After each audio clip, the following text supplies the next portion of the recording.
Sports videography has been on a rise recently, and I know a lot of videographers want to get into it. So today I'm going to give you guys some tips on how you can capture cinematic basketball shots that are going to take your sports videography to the next level. Let's get right into it.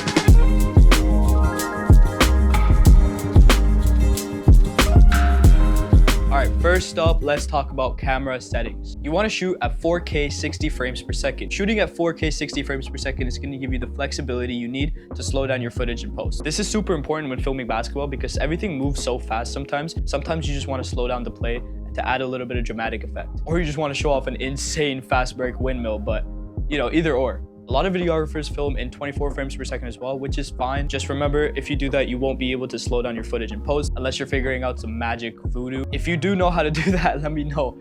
I could use it. Now, if you're planning on doing some color grading, which I highly recommend if you're going for that cinematic look, you want to shoot in a flat color profile. Something like S-Log if you're on Sony cams or C-Log for all you Canon users. This is going to give you a lot more room while color grading, and it's going to allow you to craft the look that you really mess with. And finally, make sure that you're using your camera's base ISO. This is going to help you contain all the grain in your footage, especially if you're filming a sport like basketball, which is indoors 99% of the time. I film on the Sony a7 IV, which means I have dual base ISO. Pretty much means at ISO 800 and 3200, I have the least grain in my footage. So I recommend you find out what your camera's base ISO is and try sticking to it.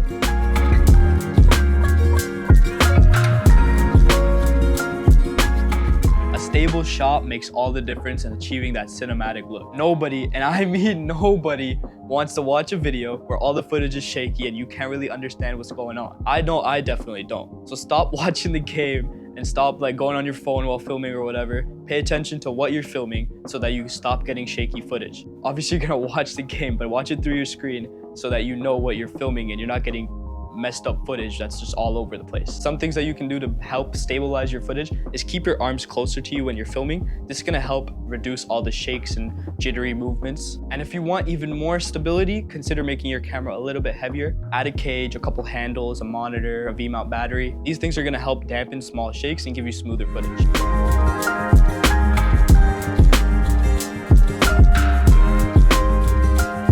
Everybody knows that TikTok and Reels have ruined our attention span, which means us as videographers have to try even harder to keep the viewer's attention, which means mix it up, add a couple different angles here and there. If you want to get right into the action, go shoot under the rim. Or if you want to get a little bit of a more atmospheric shot with the crowd, go stand in the stand. Or if you want to get right into the intense moments of the game, you could go on the sideline, which personally is one of my favorites. You get shots like these going from one end of the court to the other, and it just immersifies the viewer into the video. Try it out. I'm telling you guys, it works.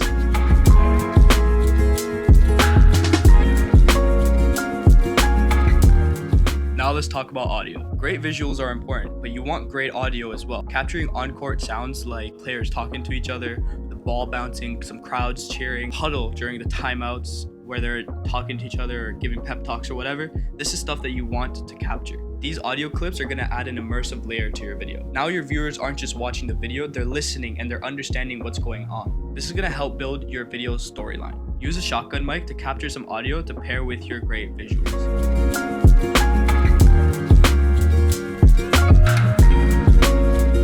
Tip number 5 is a little secret that a lot of videographers will overlook. Detail shots. Get some close-ups focusing on small moments. One of the player's faces before shooting a free throw. Someone tying their shoelace. Someone clapping with their hands, or the ball just going into the net. These aren't just really good B-roll shots. These are shots that are gonna add depth and emotion to your video, and it's gonna make the audience feel like they're actually there. These shots are also gonna help you pace your edit, playing as transition shots and breathing room between key moments. So trust me, get those little detail shots. You never know when you're gonna need them. I promise if you start implementing these things while filming basketball videos, your videos are gonna get better. It might take a little bit of while and practice, but they will get better, I promise. As usual, don't forget to hit that like button and subscribe for more videos. I'll see you in the next one.